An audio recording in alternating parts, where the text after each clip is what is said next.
Hi friends, నేను మీ Rekha. Welcome back to Rekha's kitchen. ఈరోజు ఈజీగా హెల్తీగా మార్నింగ్ టైం బ్రేక్ఫాస్ట్ చేసుకోవడానికి ఇలా అన్ని రకాల పప్పులతో చేసుకుంటే దోశ చాలా బాగుంటుందండి. ఇలా చేసిన దోశ హెల్త్కి కూడా చాలా మంచిది.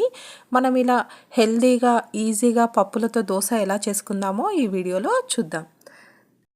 దోశ చేసుకోవడానికి ముందుగా మనం పప్పులన్నీ రెడీగా నానబెట్టి పెట్టుకుంటే మనకు దోశ చేసుకోవడం ఈజీ అవుతుందండి. ఇలా పప్పులు నానబెట్టుకోవడానికి మనం ఒక పెద్ద బౌల్ తీసుకొని పెట్టుకోండి.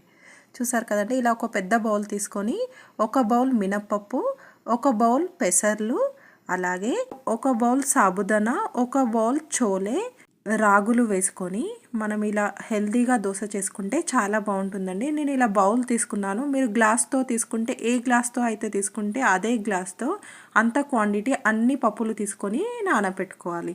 ఇలా వేసుకున్న తర్వాత పప్పులను ఒక 3-4 టైమ్స్ నీట్గా కడిగేసి ఇలా నానబెట్టుకున్నామంటే మనకు ఈజీగా దోశ రెడీ అయిపోతుందండి. చూసారు కదా, పప్పులన్నీ నానిన తర్వాత మనకు ఇలా ఉంటుంది.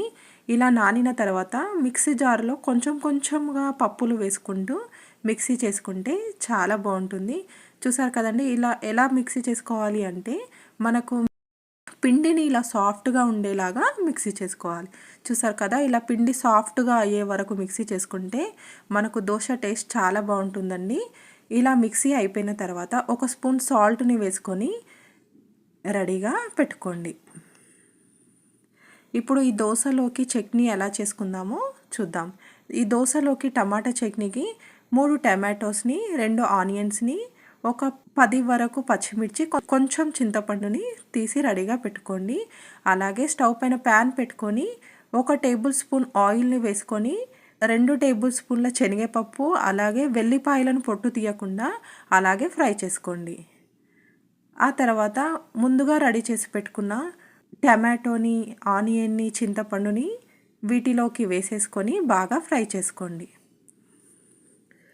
చూసారు కదండి, ఇలా కలుపుతూ ఫ్రై చేసుకుంటే మనకు ఈజీగా ఫ్రై అయిపోతుంది. ఇలా ఆనియన్, టమాటో ఫ్రై అయిన తర్వాత మనం మిక్సీ జార్లో వేసుకొని చట్నీ చేసుకుంటే చాలా బాగుంటుందండి.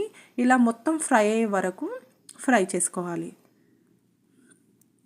ఇలా చేసిన టమాటో చట్నీ చాలా బాగుంటుందండి. ఇలా ఫ్రై అయిన తర్వాత మనం మిక్సీ జార్లో వేసుకొని మెత్తగా మిక్సీ అయ్యే వరకు మిక్సీ చేసుకుంటే టేస్టీగా ఉండే టమాటో చట్నీ రెడీ అయిపోతుంది. ఇలా రెడీ అయిన టమాటో చట్నీ దోశలోకి అలాగే ఇడ్లీలోకి చాలా బాగుంటుందండి. ఈజీ ప్రాసెస్లో మనం ఈజీగా చేసేసుకోవచ్చు.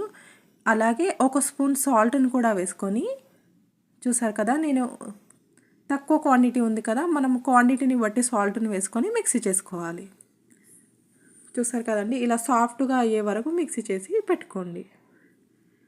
మనం ఇంతకుముందు రెడీ చేసి పెట్టుకున్నాం కదా పిండిని, ఆ పిండితో ఇప్పుడు దోశ వేసుకుంటే చాలా బాగుంటుంది. ఇలా స్టవ్ పైన పెనం పెట్టుకొని 2 టేబుల్ స్పూన్ల వరకు పిండిని వేసి ఇలా మెల్లగా స్ప్రెడ్ చేస్తూ తిప్పుకోవాలి. చూసారు కదండి, ఇలా మెల్లగా స్ప్రెడ్ చేసి తిప్పామంటే మనకు దోశ ఈజీగా స్ప్రెడ్ అవుతుంది. టేస్ట్ కూడా చాలా బాగుంటుంది. ఇలా దోశ వేసిన తర్వాత కొంచెం ఆయిల్ని ఇలా పైన వేసుకోండి.